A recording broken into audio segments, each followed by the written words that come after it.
The roses arrived on Christmas Eve. I stared at the crimson petals bleeding color against the white snow gathered on my apartment's fire escape, my breath fogging the window as December wind rattled the frame. 24 red roses. I didn't need to read the card to know who sent them. Marcus always sent 24, never one more, never one less. Even now, 6 months after I'd walked away from his lies, his cheating, his empty promises, he still thought flowers could fix everything. My fingers trembled as I pulled my cardigan tighter around my shoulders. The fabric was thin, worn at the elbows, but it was all I had. The heating in my building worked when it felt like it, which meant most nights I slept in layers, my breath visible even under the covers. This was my life now, a fourth-floor walk-up in a neighborhood where sirens sang lullabies and the smell of garbage mixed with salt from the corner bodega. I was invisible here, just another tired woman in a city full of them. The knock at my door made me jump. "Delivery!" a voice called. I frowned. I hadn't ordered anything, couldn't afford to. My waitressing job at Luminosa, the kind of restaurant where I'd never be able to afford a single appetizer, barely covered rent, and the medical bills still trickling in from my mother's funeral 3 months ago. Christmas gifts weren't in my budget, not even for myself. I opened the door to find a man in a black suit holding a massive bouquet. Not roses this time, white orchids, delicate and expensive, wrapped in silver paper that caught the hallway's flickering fluorescent light. "Sophia Chen?" he asked. Yes, but I didn't order. They're paid for. Merry Christmas." He thrust them into my arms and disappeared down the stairs before I could protest. The card was small, cream-colored, expensive, no name, just an address. Luminosa, tomorrow. 6 p.m. Wear something beautiful. My stomach nodded. Marcus didn't send orchids. He didn't know about Luminosa. I'd started working there after we broke up, desperate for tips that could keep me afloat. And he certainly didn't write notes like this, all command and mystery. I should have thrown them away, should have ignored the whole thing, but I didn't. Luminosa smelled like old money and new secrets. I'd been working there for 2 months, long enough to learn the rhythm of white tablecloths and crystal wine glasses, the particular way the wealthy expected their water refilled before they even noticed it was low. Long enough to become invisible again, just hands that carried plates, a smile that appeared on command, a body that moved through the space without disturbing the atmosphere. Christmas Day was always busy. Families who paid someone else to cook their turkey. Couples who wanted romance wrapped in a $300 prix-fixe menu. I moved between tables in my white blouse and black slacks, my feet aching in the cheap flats that squeaked against marble floors. I hadn't worn something beautiful. I didn't own something beautiful. At 5:45, Marco, the floor manager, pulled me aside. "Table 7, VIP reservation. You're assigned." My heart stuttered. "Me? But I usually don't." "Owner's request. Don't screw it up." Table 7 sat in the back corner, the most private spot in the restaurant, surrounded by floor-to-ceiling windows that overlooked the city. Snow was starting to fall again, fat flakes that caught the amber light from the street lamps below. The table was set for 2, candles already lit, a bottle of wine I couldn't pronounce already breathing beside empty crystal. I approached with water, my hands steady through sheer force of will. That's when I saw him. He sat with his back to the wall, always the wall, I would learn later. His presence filling the space in a way that had nothing to do with physical size. Dark hair swept back from a face that could have been carved from marble, all sharp angles and controlled power. His suit was black, perfectly tailored, the kind that cost more than my yearly rent. A watch gleamed at his wrist, catching candlelight. Everything about him screamed danger wrapped in sophistication. But it was his eyes that stopped me cold. Dark, assessing, absolutely focused on me like I was the only person in the entire restaurant, in the entire city, in the entire world. "Ms. Chen." His voice was quiet, barely above a murmur, but it carried weight, authority, the kind of voice that didn't need to rise to be obeyed. "Please sit." I'm working. I can't." "You can." Not a request. A fact. 2 men in similar dark suits stood near the entrance, their eyes constantly scanning the room. Was by the kitchen door. Security. The kind of security that meant this man wasn't just wealthy. He was dangerous. I don't understand, I whispered, still standing, my water pitcher clutched like a shield. I don't know you. Dante Moretti. He gestured to the chair across from him. And you're wrong. I know you, Sophia. I've known about you for 3 months. The world tilted slightly. 3 months. Since my mother's funeral. Since I'd stood in the rain watching them lower her casket into the ground. Alone because Marcus had been too busy with his new girlfriend to show up. The flowers were an invitation. You came. The ghost of a smile touched his lips, but it didn't reach his eyes. Good. I came to work. You came because you're curious, because something in you recognized the call. He poured wine into both glasses, the movement precise and controlled. Your ex-boyfriend sent you roses today. It wasn't a question. My blood went cold. How do you... I know many things, Sophia. I know Marcus Chen has been trying to win you back for months. I know he's a gambler who owes significant debts to dangerous people. I know he's the reason you're working 2 jobs. His fingers drummed once against the table, the only sign of emotion. I know he's a fool. You've been watching me. Horror and something else, something I didn't want to name, crept up my spine. Protecting you. From what? From him. From the consequences of his debts, from a life that would have destroyed you. He lifted his wine glass, studying me over the rim. Your mother worked for my family once. Did you know that? The room spun. What? 25 years ago. She was a secretary for my father's import business. She left when she got pregnant with you. Wanted a different life. My father always respected that choice. His expression darkened. When she got sick, when the bills became too much, she should have come to us. We take care of our own. We're not yours. Aren't you? He set down his glass. Who do you think paid for her final month in hospice care? Who made sure she had morphine when the pain got too bad? Who ensured you weren't bankrupted by medical bills? My throat closed. The mysterious benefactor, the anonymous payment that had cleared my mother's final expenses. I'd spent months wondering, grateful but confused. Why? I breathed. Because she was family once. Because you are her daughter. Because... He stopped, something flickering across his features. Because when I saw your photograph and her belongings, I knew I would do anything to keep you safe. This was insane. This was dangerous. Every instinct screamed at me to run. But I sat down. I can't accept this. Any of this. I don't even know you. You will. He reached across the table, his fingers stopping just short of mine. I'm a patient man, Sophia, but I'm also possessive of what's mine. I'm not... The restaurant door burst open. Marcus stumbled in, his face flushed, his eyes wild. He looked wrong, desperate and angry, and nothing like the charming man I'd once loved. 2 of Dante's security moved immediately, but Marcus was already shouting. Sophia, what the hell are you doing? He lurched toward our table, and I could smell alcohol on him from 6 feet away. You're with him? Do you know who he is? Dante didn't move, didn't even look at Marcus. His eyes stayed locked on mine, dark and absolutely calm. Marcus, leave. You're drunk. He's a criminal, a goddamn mafia boss. Marcus's voice cracked. I saw the flowers he sent. I saw... Sophia, please. I love you. Come home with me. Not him. Anyone but him.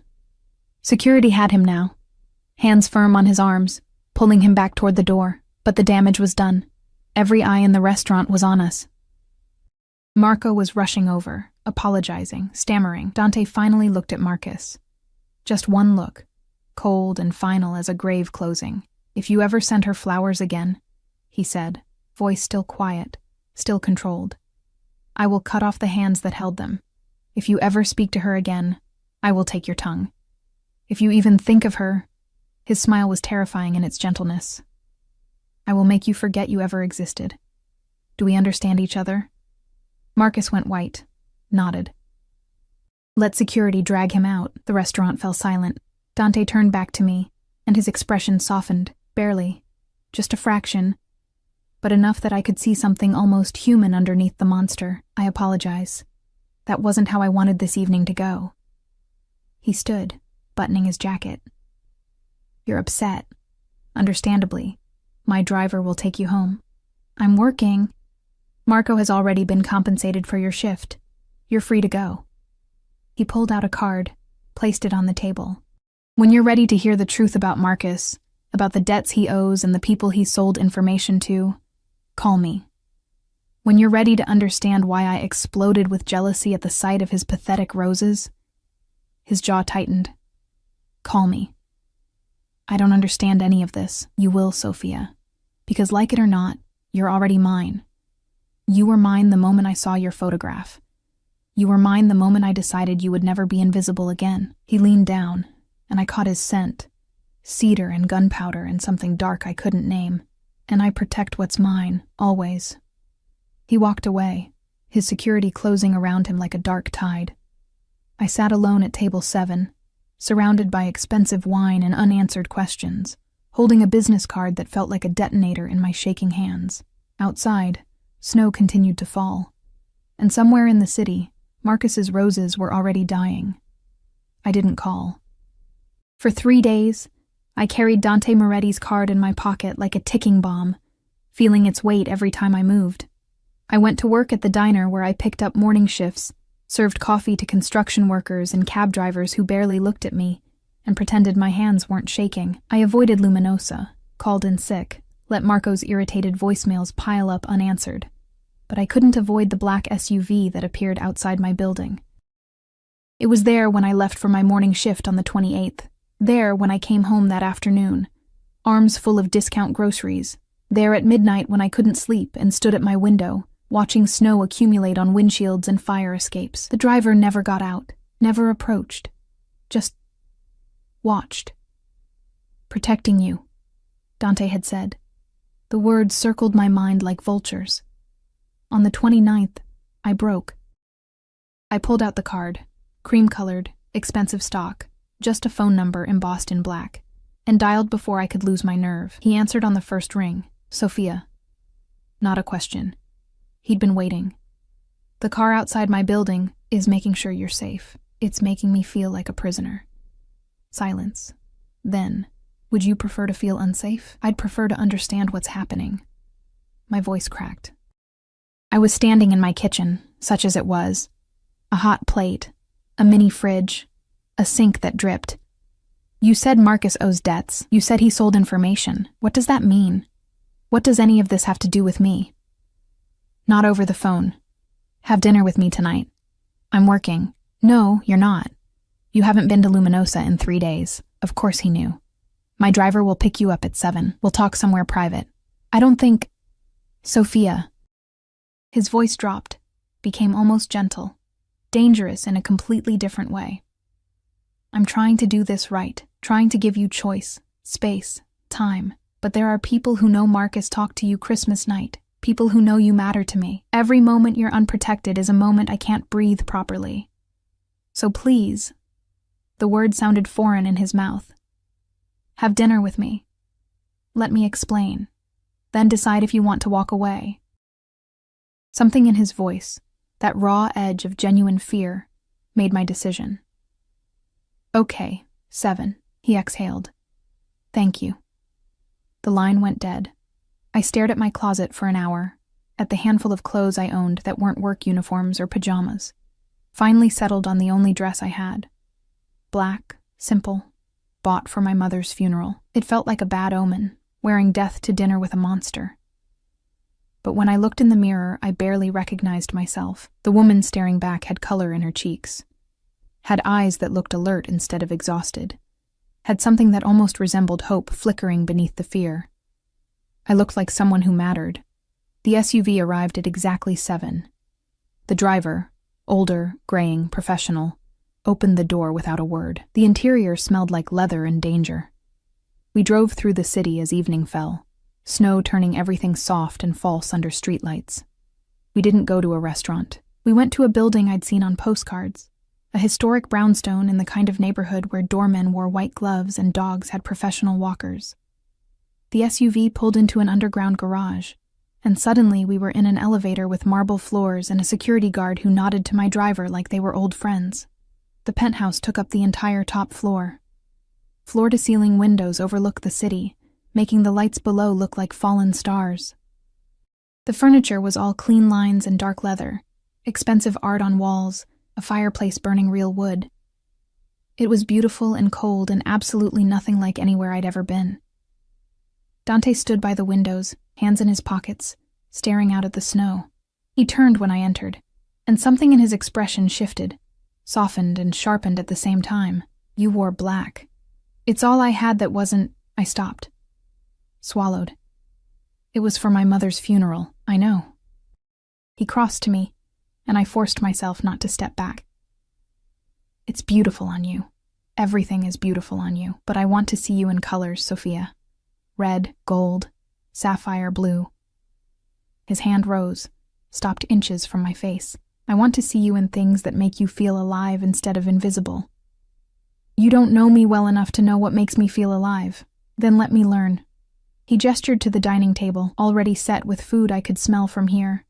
Garlic, wine, fresh bread. Sit, eat, ask me anything. I sat because my legs were shaking. Watched as he poured wine, served food with his own hands instead of calling staff. The intimacy of it was more terrifying than his security guards. Marcus, I said finally. Tell me about Marcus. Dante's jaw tightened. He set down his fork with careful precision. Marcus Chen is a gambling addict, has been for 5 years. He started small, poker games, sports betting. But addiction doesn't stay small. He pulled out a folder from somewhere, slid it across the table. He owes $200,000 to a loan shark named Vincent Rossi, another 100 to various underground casinos. He's been late on payments for 8 months. I opened the folder with numb fingers. Bank statements, betting slips, photos of Marcus entering buildings I didn't recognize. When you were together, Dante continued, voice carefully neutral, he used your paychecks to cover his debts, forged your signature on credit card applications, took out a loan in your name. The room spun. What? You didn't know? Not a question. His expression darkened. Of course you didn't. You trusted him. My throat closed. I knew we were always broke, knew he borrowed money sometimes. But he said it was for his mother's treatments. His mother is healthy and living in Miami. Dante's voice could have cut glass. He lied about everything, Sophia. And when you left him, when his source of income disappeared, he got desperate. The information you mentioned, he started selling secrets to Rossi. Names of my business associates, shipment schedules, anything he could learn from friends who worked in the docks, the warehouses. Dante leaned back, studying me. 3 months ago, he sold information that led to a raid on one of my legitimate businesses. 3 good men were arrested. 2 of them had families. Horror crawled up my spine. I didn't know. I know you didn't, because I investigated you thoroughly before I ever sent those orchids. His eyes pinned me. You're innocent in this, but Marcus made you a target the moment he mentioned your name to Rossi. The moment he suggested you might know things, might be useful. I don't know anything. They don't care. You're my weakness now. Marcus saw how I looked at you Christmas night. So did everyone else in that restaurant. He stood, paced to the window. The moment I showed interest, you became a weapon someone could use against me. I couldn't breathe. So what? I'm supposed to hide? Live in fear? Let you keep guards on me forever? He turned, and the look in his eyes made my heart stop. You're supposed to let me protect you properly. Not from a distance. Not with just a car and a driver. He crossed back to me, knelt beside my chair so we were eye level. I want you here, Sophia, in my home. In my life, where I can see you, keep you safe, ensure nothing ever touches you. That's insane. That's love. The word dropped like a stone, or the beginning of it. The obsession that started when I saw your photograph and realized you had your mother's eyes. The jealousy that nearly made me kill Marcus when I saw his roses on your fire escape. The absolute certainty that you belong with me. Not struggling in a freezing apartment, not invisible and exhausted and alone. His hand finally touched me, fingers gentle on my jaw, tilting my face toward his. I'm not a good man, Sophia. I've done things that would horrify you, hurt people, killed people who threatened my family. I live in a world where violence is currency and trust is earned in blood. His thumb brushed my cheekbone. But I would never hurt you, would burn the entire city down before I let anyone make you feel small again. I should have been terrified, should have run. Instead, I felt tears burning my eyes. You don't even know me, I whispered. I know you work 2 jobs to honor your mother's memory. I know you read poetry on your breaks and hide the books in your apron. I know you cry silently so your neighbors don't hear, and you haven't bought yourself anything that wasn't strictly necessary in over a year. His voice roughened. I know you're stronger than you think and braver than you believe and so goddamn beautiful it makes me forget how to breathe. Dante. The explosion shattered the windows. Glass erupted inward. A wave of glittering death. Dante's body slammed into mine, taking me to the ground, covering me completely as shards rained down. I felt the impact of his weight, smelled blood and gunpowder, heard shouting from somewhere far away. Then silence, except for my ragged breathing and his. Don't move. His voice in my ear, harsh and commanding. Stay exactly where you are. I felt him shift, felt the weight of something cold and metal being pulled from beneath his jacket. A gun. He had a gun, and I was underneath him and the windows were gone and... Sophia. Look at me. Fingers on my chin, forcing my gaze to his. Blood trickled from a cut on his forehead, but his eyes were absolutely clear, absolutely focused. You're safe. I've got you. Do you understand? I nodded, couldn't speak. Security flooded the room, the driver, others I hadn't seen, all armed, all moving with military precision. Someone was checking the windows, another on a phone, a third bringing a black jacket that Dante wrapped around my shoulders. Rossi? Dante asked, standing, pulling me with him. Sniper from the building across. Marco took him down. Alive? Yes, sir. Dante's smile was terrible. Good. He turned to me, and the monster was fully visible now, the man who killed people, who ruled through fear, who had just calmly discussed murder while blood dripped into his eye. I need to handle this, but you're not leaving my sight, not now, not ever. I can't, this isn't, they just tried to kill you, Sophia. Tried to blow out my windows and end you because Marcus sold your name, and Rossi decided you were a message he could send me. His hands framed my face, and despite everything, they were gentle. Do you understand now? This isn't about what you want or what's reasonable. This is about survival, yours and mine. Someone tried to kill me. The thought wouldn't process. I was a waitress, a nobody, and someone had just tried to murder me like I was something that mattered. Come. Dante pulled me toward a door I hadn't noticed. Safe room, reinforced. You'll stay there until I've eliminated this threat. Eliminated. You mean killed. Yes. No apology. No hesitation. Rossi and everyone who helped him plan this. I will find them all, and I will make examples of them. Because you are mine now, Sophia, whether you agreed to it or not, and I protect what's mine. The safe room was exactly what it sounded like. Steel walls, monitors showing every angle of the building, weapons I tried not to look at. Dante placed me in a leather chair, wrapped a blanket around my shoulders even though I wasn't cold. Shock. I was in shock. Stay here. Don't open this door for anyone but me. He kissed my forehead, quick and possessive. I'll be back by morning. And then what? He paused at the door, looked back at me with eyes that held promises and threats in equal measure. Then you decide if you can live in my world. If you can let me keep you safe, keep you close, keep you mine. His voice dropped. Or if you'd rather go back to being invisible, knowing that people want you dead because of me. The door closed. Locked. Left me alone with monitors showing the city beyond, and the terrifying knowledge that my life had just changed forever. I wrapped my arms around myself, still wearing my mother's funeral dress, and wondered if Dante Moretti was my salvation, or my damnation. Maybe he was both.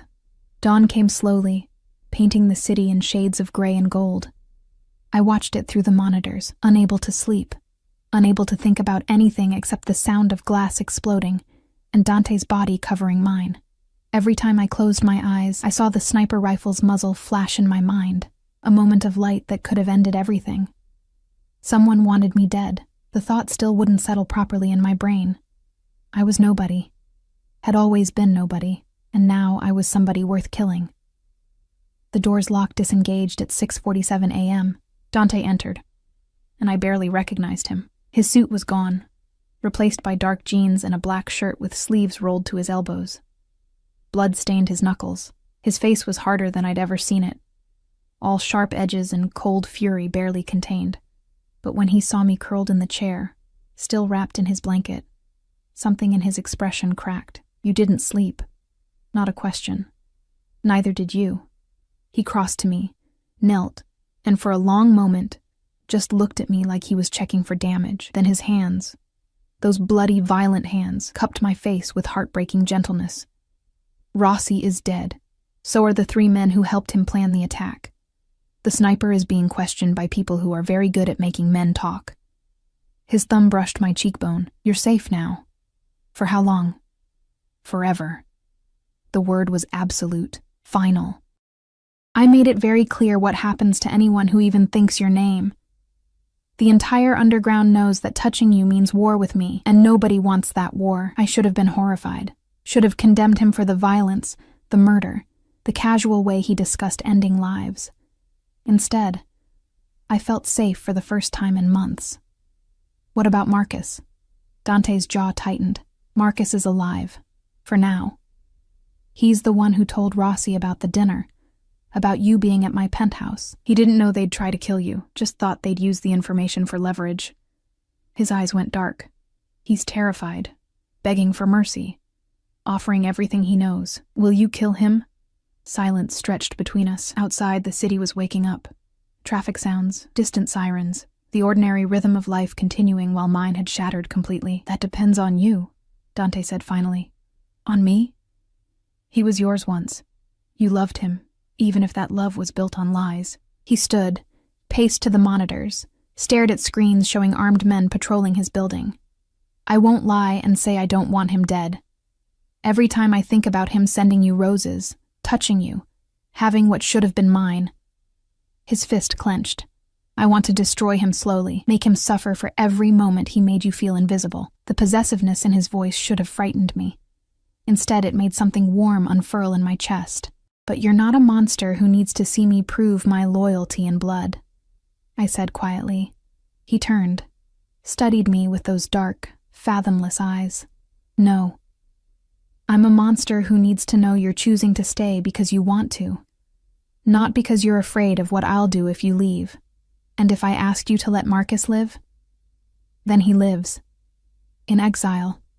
Far from this city, from you, from everything he knows. He'll never be allowed to return." Dante crossed back to me. "But he lives." I stood, let the blanket fall, faced him properly. In my funeral dress and bare feet, I should have felt small. Instead, I felt powerful, like my words carried weight they never had before. Let him live. Not because I still love him, but because I don't want his death on my conscience. I met Dante's gaze steadily. I don't want to become someone who chooses violence when there's another option. Something like respect flickered across his features. "You're already braver than most men I know." "I'm terrified." "I know. But you're still standing, still thinking clearly, still seeing me as a man instead of just a monster." His hand rose, fingers threading through my hair. "Do you know how rare that is? How precious?" "Dante, stay with me." The words were raw. Not in the safe room, not hidden away. "Stay here, in my home, in my life. Let me give you everything you've never had, safety, comfort, choice.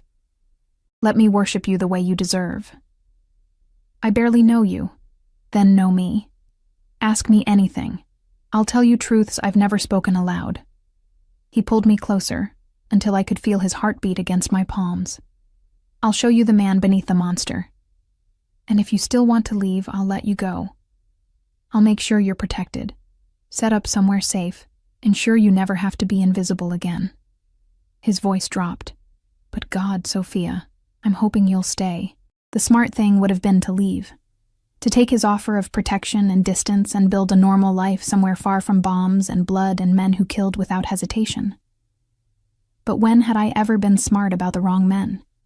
1 week, I heard myself say. Let me stay here for 1 week, get to know you, understand this world. Then I'll decide. Dante's smile was like sunrise breaking through storm clouds. 1 week, he agreed. Starting now. The penthouse had 6 bedrooms. Dante gave me the one furthest from his. A space done in soft grays and whites, with a bathroom bigger than my entire apartment, and a closet that echoed when I opened it. The bed was enormous, covered in pillows that smelled like lavender and something expensive I couldn't name. Everything you need is here, he said, opening drawers to show clothes in my size. I had my people bring things this morning. If anything doesn't fit or you don't like it, tell me. We'll get different ones. I stared at cashmere sweaters, silk blouses, jeans that probably cost more than my monthly rent. You bought me a wardrobe before I agreed to stay? I was optimistic. His expression was almost sheepish. And I couldn't stand the thought of you wearing that dress another moment. It's beautiful on you, but it makes you sad. He was right. I could feel my mother's absence in every seam, every thread. There's a main closet down the hall with more formal things. Dresses for if we go out, coats, shoes. I guessed your size based on, he paused, on surveillance photos, which sounds worse when I say it aloud. Despite everything, the violence, the fear, the insanity of the situation, I laughed. Actually laughed, and the sound surprised us both. You're insane. Obsessed, he corrected. There's a difference. Is there? Insane implies irrationality. There's nothing irrational about wanting to keep you safe, comfortable, happy. He leaned against the doorframe, watching me touch the soft fabrics. There's nothing irrational about needing to see you in colors that make your eyes brighter instead of that black that swallows you whole. I pulled out a sweater, deep sapphire blue, soft as a whisper, held it against myself. Dante's expression transformed, softened and heated simultaneously. Perfect, he breathed. Wear that today. Let me see you in something that isn't mourning. And if I want to mourn, my mother died 3 months ago, Dante. I'm supposed to feel however you feel, grieve as long as you need. He crossed to me, took my hands. But let yourself live too. She wouldn't want you frozen in that moment, in that dress, in that pain. She'd want you. His voice roughened. She'd want you to be happy, to be seen, to matter. How did he know exactly what to say? What words would crack the armor I'd built around my grief? I nodded, unable to speak. Good. Now shower, change, and meet me in the kitchen. I'm making breakfast. You cook? His smile was devastating. I'm full of surprises, Sophia. You have a week to discover them all. He made eggs and toast and coffee that tasted like liquid gold. We ate at the island in his kitchen, all marble and steel, with windows showing the city below, and snow still falling in lazy spirals. He'd changed, too, into dark slacks and a charcoal sweater that made him look less like a crime lord, and more like a man who could be in a magazine spread. Tell me about your mother, he said, passing me jam. Not the last months, before, when she was happy. So I did. Told him about her laugh, her terrible singing voice, the way she'd dance in the kitchen when her favorite songs played, about how she'd work 3 jobs to keep me fed and clothed and in school, about her dreams of seeing Paris, dreams that died when cancer took root in her bones. Dante listened like every word mattered. Like I mattered. She sounds remarkable. She was. I stared at my coffee. I miss her every day, miss having someone who knew me, who saw me even when the rest of the world didn't. I see you. His hand covered mine. I know it's not the same, can never replace her, but I see you, Sophia. Every detail, every expression, every moment you think you're invisible. I see you then most of all. Why? The question burst out. Why me? You could have anyone. Women who understand your world, who wouldn't need protection, who bore me. His thumb stroked my knuckles. I've had women who wanted my money, my power, my name, never one who looked at me like I was just a man. Never one who made me want to be better than what I am. I don't make you better.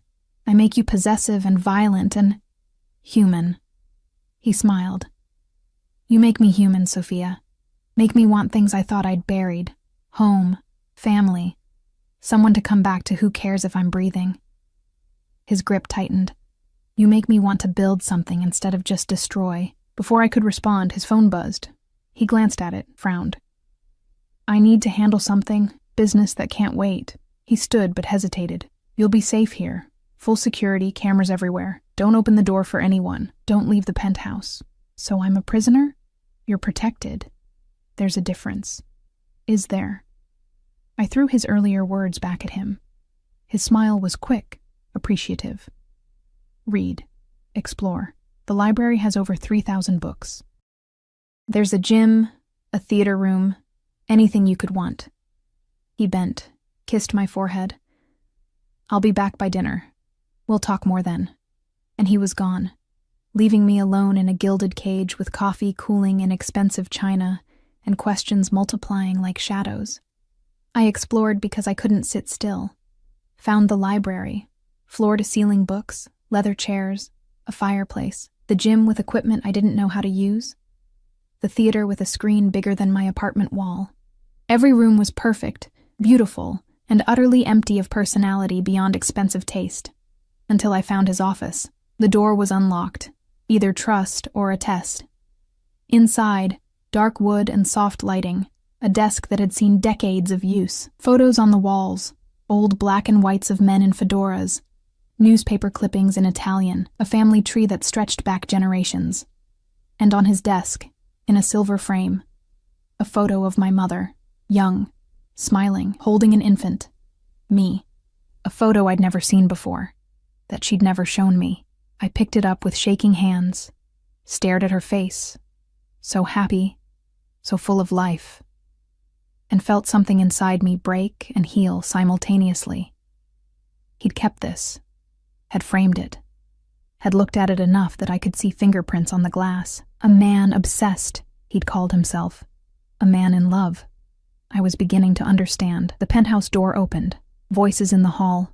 Dante's and another, unfamiliar female. I just want to see off limits. Meet the woman who's turned you into a lovesick fool. I moved to the office door, peered out. A woman stood beside Dante, tall, stunning, wearing designer clothes and confidence like armor. Dark hair swept up, red lips, eyes that assessed everything. Isabella. Dante's voice was warning. Not now. When then? After you've married her? After you've gotten her pregnant? Isabella's laugh was sharp. Oh, don't look so shocked. I know you, Fratello. You don't do anything halfway, brother. She was his sister. She needs time. She needs to understand what she's getting into. The enemies we have, the life we lead, the fact that loving a Moretti means painting a target on your back. Isabella's gaze found mine through the doorway. Sharpened. Ah. There she is. The mouse who caught the lion. I stepped out, chin high, wearing my sapphire sweater like armor. I'm not a mouse. Isabella's smile was all teeth. Isabella Moretti circled me like a predator assessing prey. So you're the waitress who's made my brother forget everything he's ever known about keeping his distance. Her eyes, dark like Dante's but colder, sharper, traveled from my borrowed sweater to my bare feet. Pretty. Fragile. Utterly unsuited for this life. Isabella. Dante's voice carried a warning edge.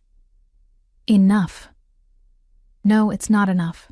She turned to him, and I saw genuine concern beneath the hostility. You've known her for what? A week? And you've already put her in a safe room, killed for her, started a war with Rossi's entire network.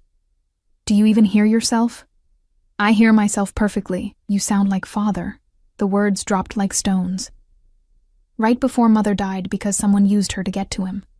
Right before we spent years watching him destroy himself with guilt, silence filled the penthouse. Dante's expression went carefully blank, but I saw the flinch. Barely there, quickly controlled. That's different, he said quietly. Is it? Isabella crossed her arms. Or are you just repeating history with a new face? I should have stayed silent. Should have let them fight this out between siblings who clearly had decades of history I didn't understand. But I was tired of being talked about like I wasn't there, like I was a problem to be solved instead of a person. I didn't ask for any of this. My voice came out stronger than I felt. Didn't ask to be watched, protected, dragged into a world I don't understand. Didn't ask for someone to try to kill me. I met Isabella's gaze directly. But I'm here now, and maybe I am fragile and unsuited and everything you think. But I'm also not stupid enough to believe I can just walk away and be safe. Isabella's eyebrows rose. So you're staying out of fear? I'm staying because I have nowhere else to go that won't put me in danger. Because your brother made me matter to people who want to hurt him. I glanced at Dante, saw something like pain cross his features. And because despite the insanity, despite everything I should be running from, he's the first person in months who's made me feel like I'm worth protecting. Worth protecting or worth possessing? Isabella asked softly. Maybe both. I wrapped my arms around myself. Maybe that's what I need right now, to be someone's obsession instead of everyone's afterthought. Isabella studied me for a long moment, then turned to Dante. She's honest, at least, and braver than she looks. Her expression softened fractionally. But brave doesn't stop bullets, Fratello. Brave doesn't prevent what happened to Mother. I know. Dante's voice was rough. But I can't... He stopped, jaw working. I can't let her go, Bella. I've tried. Spent 3 months watching from a distance, telling myself it was enough to keep her safe without getting close. Then I saw her in person, and he looked at me, and the raw need in his eyes made my breath catch. It was like breathing for the first time in years. Isabella sighed, long and heavy. You're going to get her killed. I'm going to keep her alive, no matter what it costs, even if it costs you everything else. Even then. The weight of his certainty settled over me like a cloak, warm and suffocating simultaneously. Isabella pulled out her phone, typed something quickly. Fine. Then we do this right. No half measures. She looked at me. Can you shoot? I blinked. What? A gun. Can you shoot one? No, I've never even held. Then you learn. Today. She glanced at Dante. If she's staying in this world, she needs to know how to protect herself. You can't be with her every second, and relying entirely on security is how people die. Dante looked like he wanted to argue, then nodded slowly. You're right. I usually am. Isabella's smile was sharp. Come on, little mouse. Let's see if you have claws. The building had a gun range in the basement. Of course it did, because apparently Dante's entire property was designed for violence and survival. The range was pristine, soundproofed walls, multiple lanes, an arsenal that would make a small military jealous. Isabella handed me ear protection and a small handgun that felt impossibly heavy in my hands. This is a Glock 19, 15 rounds, easy to handle, reliable. She moved behind me, adjusted my grip with impersonal efficiency. You're not trying to be a marksman. You're trying to survive long enough for help to arrive. I don't think I can... You can. Because the alternative is dying while someone else decides your fate. Her voice was matter-of-fact. Aim for center mass. Don't think. Just squeeze the trigger smoothly. The gun will kick. Let it, then bring it back on target. My hands were shaking. Sophia. Dante appeared at my side, his presence solid and grounding.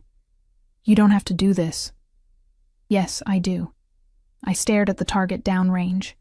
A simple paper silhouette. If I'm staying in your world, I need to know how to survive in it. His hand covered mine on the gun, steadying it. Then I'll teach you. Together. We spent 2 hours in that basement. I missed more than I hit at first, flinched at every shot, felt the kick jar my wrists and shoulders. But gradually, slowly, I started to understand the weapon's weight, its rhythm, the way anticipation made me pull instead of squeeze. By the end, I could hit the target. Not perfectly, not quickly, but consistently enough that Isabella nodded approval. Good. Practice every day until it's muscle memory. She took the gun, cleared it with professional ease. Now self-defense, basic escapes if someone grabs you. Bella, Dante started. She needs this, and you know it. So either help or get out. He helped, showed me how to break a wrist hold, how to use an attacker's momentum against them, where to strike to cause maximum pain and create space to run. His hands on me were gentle despite the violent lessons, his voice patient even when I fumbled. "The goal is never to fight," he said, demonstrating a escape for the third time. "The goal is to survive long enough to get away or for backup to arrive. You're not trying to win, you're trying to live." "What if I can't get away?" His expression went dark. "Then you remember what I taught you about the gun. And you don't hesitate." By the time we finished, I was exhausted, muscles aching, mind reeling from information overload. Isabella left with a final warning to practice daily, and suddenly I was alone with Dante in the elevator heading back to the penthouse. "I'm sorry," he said quietly. "For what?" "For all of this. The violence, the fear, the fact that you need to learn how to shoot instead of just living." He leaned against the elevator wall, looking more tired than I'd ever seen him. "Isabella's right. I'm selfish. Keeping you here, making you part of this world, it's putting you in danger.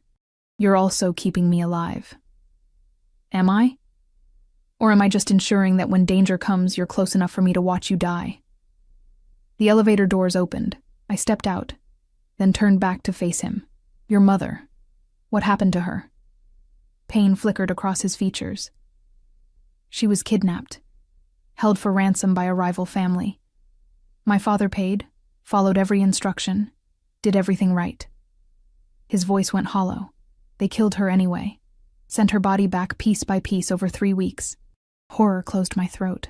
"Dante, I was 15. Isabella was 12. We watched our father become a monster trying to avenge her, watched him wage a war that nearly destroyed our entire organization. He met my eyes. He won. Killed everyone involved, but it didn't bring her back, just made him more brutal, more paranoid, more certain that love was weakness."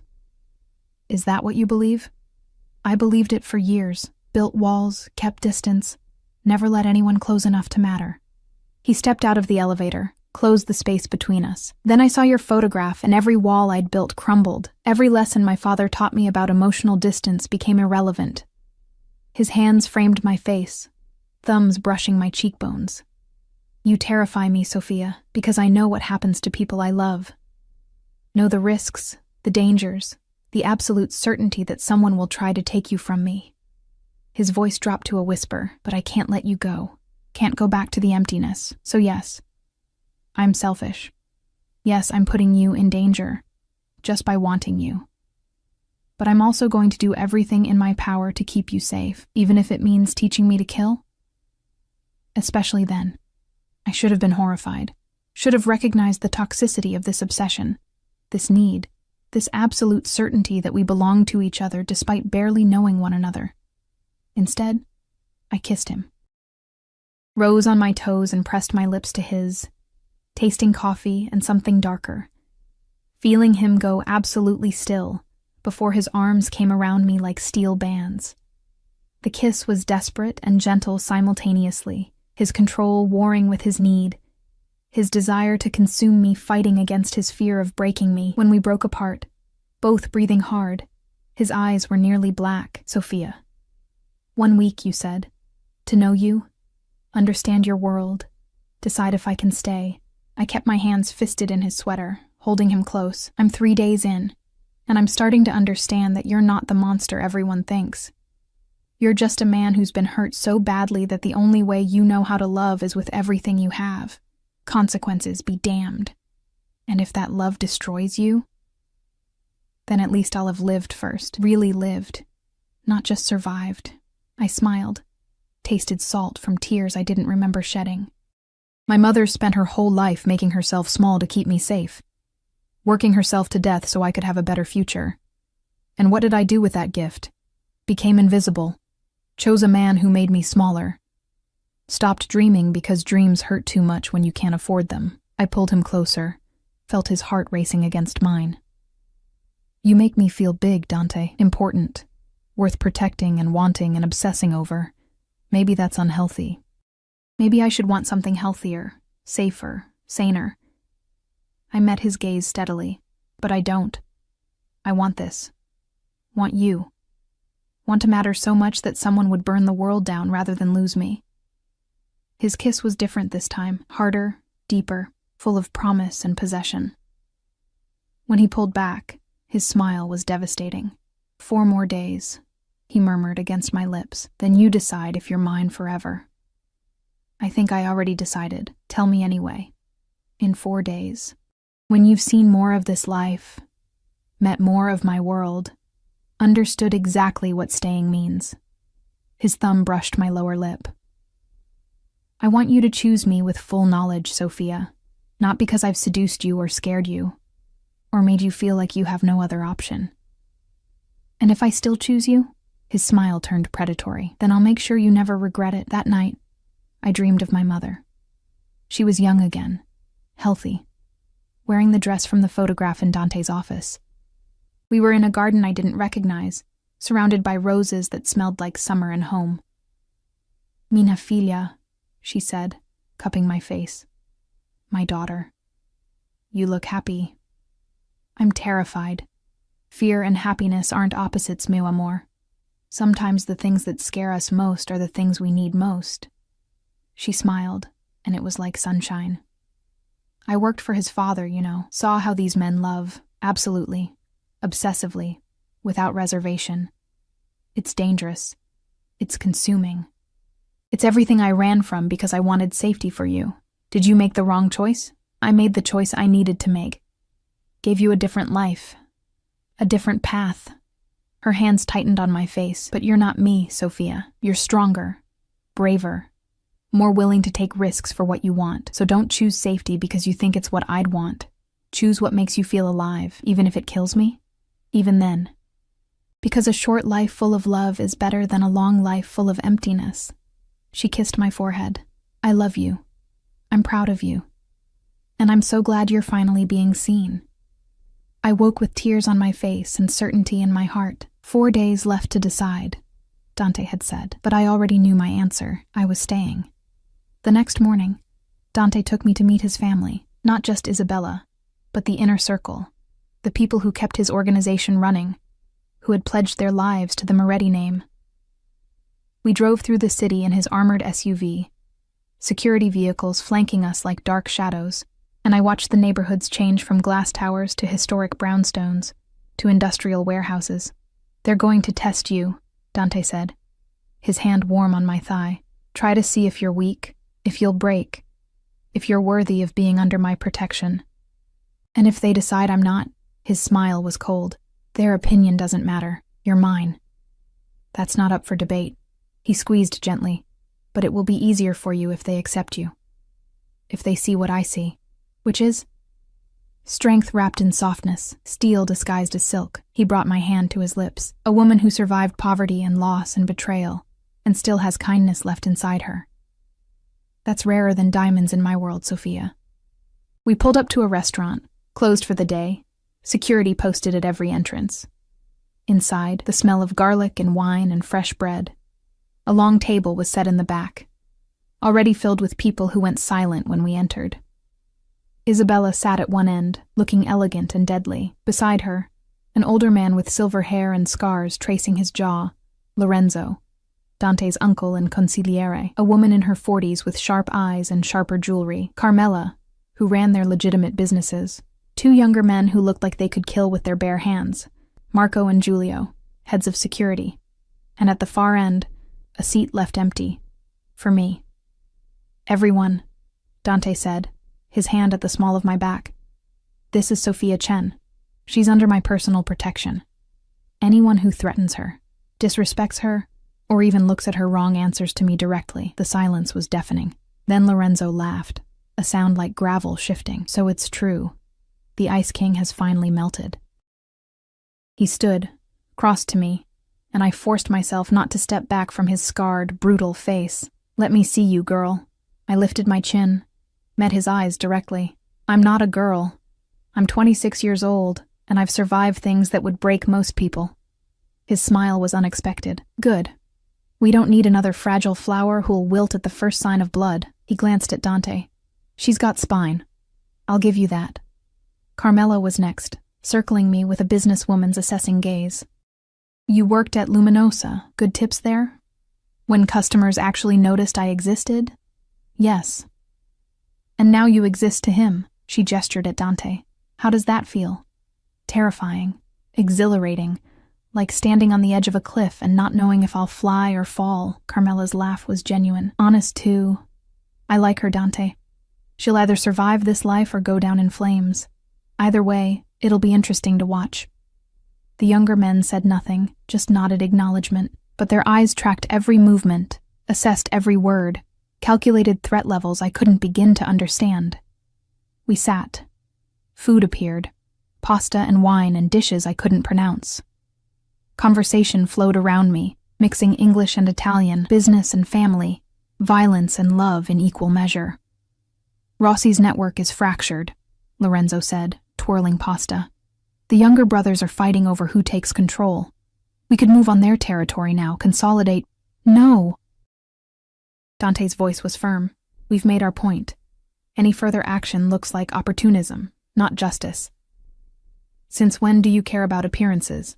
Marco asked. Since I have something more important than territory to protect. Dante's hand found mine under the table. We hold our position, strengthen our defenses, make it clear that we responded to an attack, not initiated expansion. You're going soft, Giulio muttered. The temperature in the room dropped 10 degrees. Say that again, Dante said quietly. Giulio paled. I just meant... You meant that protecting Sophia makes me weak. That love is a liability, Dante stood, and everyone went silent. Let me be very clear. Sophia doesn't make me soft. She makes me more dangerous. Because now I have something worth killing for. Worth dying for. Worth burning this entire city to the ground for. He looked around the table, meeting each person's eyes. Anyone who sees her as my weakness is a fool. She's my reason, my purpose, the line I will not let anyone cross. His voice was absolute. So yes, I'm protecting her. Yes, I'm changing how we operate to keep her safe. And if that makes me soft in your eyes, you're welcome to challenge me for leadership. Silence. Then Lorenzo chuckled. Sit down, nephew. No one's challenging you. We're just adjusting to the new reality. He raised his glass. To Sophia. May she survive us all. Everyone drank. I felt the weight of their acceptance. Conditional, suspicious, but real. After lunch, Isabella pulled me aside while the men discussed business. Walk with me. Not a request. We moved to the restaurant's garden, a small courtyard with winter bare trees and stone benches. Isabella lit a cigarette, offered me one. I shook my head. Smart. Terrible habit. She blew smoke into the cold air. They like you. Or at least, they don't hate you. That's about as good as it gets with this family. Should I be grateful? You should be careful. Acceptance today doesn't mean loyalty tomorrow. She studied me through the smoke. How much do you know about what Dante actually does? I know he's involved in illegal activities. That he runs an organization. He runs half the city's underground. Drugs, gambling, protection, smuggling. If it's profitable and illegal, we have a hand in it. Isabella's eyes were hard. He's killed people, Sophia. Not just Rossi. Dozens. Maybe hundreds over the years, sometimes in self-defense, sometimes because they betrayed us. Sometimes just because they were in the way. My stomach churned, but I didn't look away. I know. Do you? Or are you romanticizing it, telling yourself he's not that bad? That he only hurts bad people? That you can change him? She dropped her cigarette, crushed it under her heel. You can't. This is who he is, who we all are. And being with him means accepting that blood washes off his hands before he touches you. Why are you telling me this? Because I love my brother, and I watched our father destroy himself over a woman he couldn't protect. I won't watch Dante do the same. She grabbed my arm. Not hard, but firm. If you're not all in, if you have any doubt, any reservation, any part of you that thinks you might leave, go now. Before he's even more obsessed. Before losing you would actually break him. I pulled my arm free, and if I am all in, then I'll teach you how to survive this world. How to be a Moretti wife without losing yourself completely. How to love a monster without becoming one. Her smile was sad. It's not easy. It's not safe. But if you truly love him, if you're truly willing to accept all of it, the violence, the danger, the absolute insanity of this life, then I'll stand beside you. We'll be sisters, not enemies. I barely know him. You know enough. You know he'd kill for you, die for you, reshape his entire world around you. Isabella's gaze softened fractionally.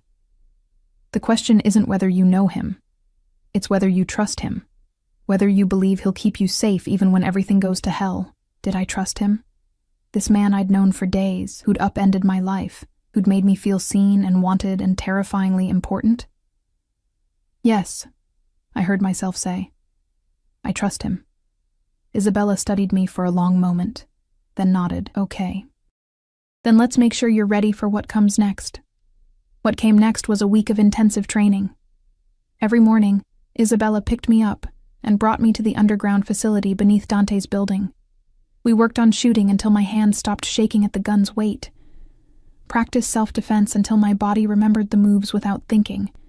Studied the organization's structure, learned faces and names and who could be trusted versus who needed watching. Knowledge is survival, Isabella said, showing me photos of rival families. Know who wants Dante dead. Know who would use you to hurt him. Know the difference between genuine threat and posturing. Every evening, I had dinner with Dante, sometimes in the penthouse, sometimes at restaurants where security cleared rooms before we entered, sometimes at his legitimate businesses where employees treated him with fearful respect. He showed me his world piece by piece, never hiding the darkness but also revealing unexpected light. A children's hospital his money funded, a scholarship program for kids from the neighborhoods he'd grown up in, protection for small businesses being extorted by gangs that didn't answer to him. I'm not a good man, he said one night, watching snow fall over the city, but I try to do some good with the power I have. Try to make sure the people under my protection have better lives than they would otherwise. That doesn't excuse the violence. No, it doesn't. He pulled me against his chest, his heartbeat steady beneath my ear. Nothing excuses it. I've made my choices, accepted the consequences. All I can do now is try to ensure the people I care about don't pay for my sins. What if they do anyway? What if something happens to me because of you? His arms tightened. Then I'll make the world regret it existed. And then I'll follow you into whatever comes after. Because a life without you isn't one I want to live. The possessiveness should have frightened me. Instead, it made me feel precious, irreplaceable, like I mattered in a way I never had before. On the 7th day, Marcus appeared. I was alone in the penthouse, Dante at a business meeting, Isabella running errands, security stationed outside, reading in the library when the intercom buzzed. Miss Chen. The security guard's voice was professional. There's a Marcus Chen in the lobby. Says he needs to speak with you urgently. Should I send him away? My heart stopped. No.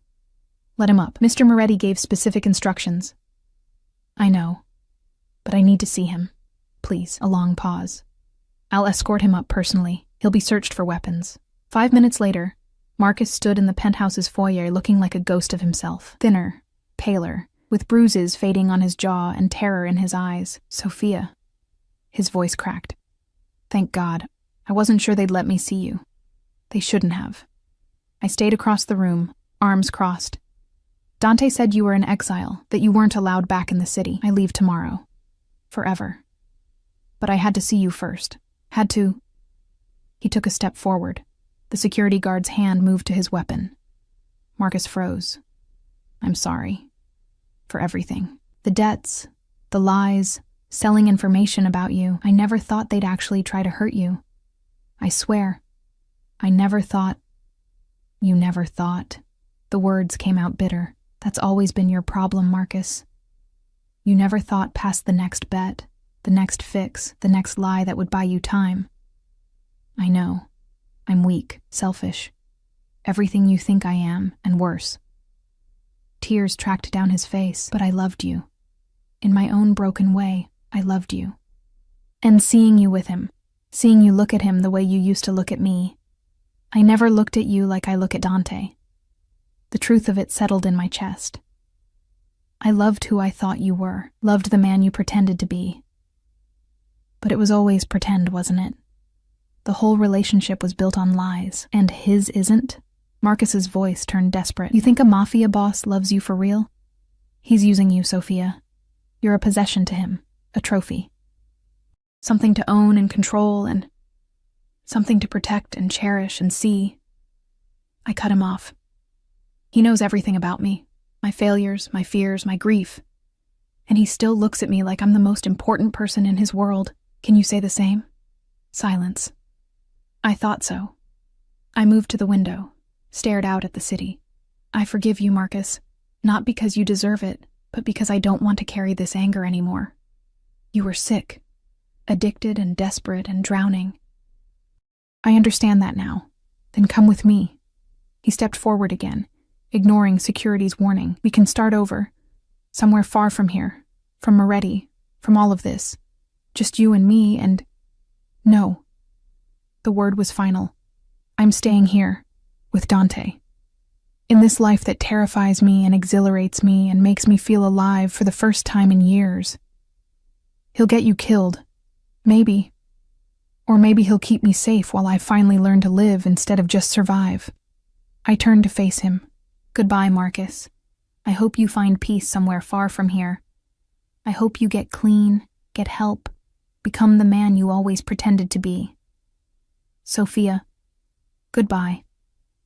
Security escorted him out. I watched from the window as he was put into a car and driven away. Out of the city, out of my life, forever. When Dante came home an hour later, I was still at the window. I heard Marcus was here. He approached carefully, like I might shatter. Are you okay? I'm perfect. I turned, crossed to him, wrapped my arms around his neck. 7 days are up. Time for my decision. His hands settled on my waist, careful and possessive. And? I'm staying. Not because I'm afraid, not because I have nowhere else to go, but because I choose you, Dante Moretti. Choose this insane, dangerous, absolutely consuming love we're building. I pulled him down, kissed him softly. Choose to be seen and wanted and protected. Choose to matter. His smile was brighter than sunrise. You're mine. Completely. Forever. However long we have. He kissed me then, deep and claiming and full of promises.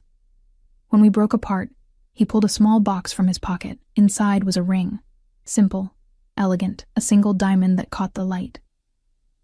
Marry me. Not a question. A statement of intent. Be my wife, my partner, my reason for everything. Let me spend the rest of my life keeping you safe and happy and absolutely certain that you're the most important thing in my world. We've known each other a week. I've loved you for 3 months, known I would marry you from the moment I saw your photograph. His hands framed my face. Time doesn't matter, Sophia. What matters is certainty, and I'm absolutely certain you're mine. I should have said no. Should have demanded more time, more sense, more rationality. Instead, I said yes. We married 3 weeks later in a small ceremony at a church his family had used for generations. Isabella stood as my maid of honor. Lorenzo gave me away since I had no father. The ceremony was conducted in Italian and English, binding us together in both languages, both worlds. I wore white, a dress Dante had chosen, simple and elegant, and nothing like the black I'd hidden in for so long. He wore a black suit that made him look like the dangerous man he was. But his eyes when he saw me were soft, reverent. Full of love I was learning to accept. I promised to protect you, he said when it was time for vows. To cherish you. To make sure you never feel invisible again. To love you with everything I am, even the dark parts you probably shouldn't love back. I promised to stay, I said, voice steady despite tears. To trust you. To be your reason when the darkness gets too heavy. To love all of you. The monster and the man, and never ask you to be anything other than who you are. When he kissed me, I tasted hope and promise, and a future I never imagined wanting. The reception was at the penthouse, filled with family and associates who were learning to accept me. Carmela gave me advice about managing Dante's properties.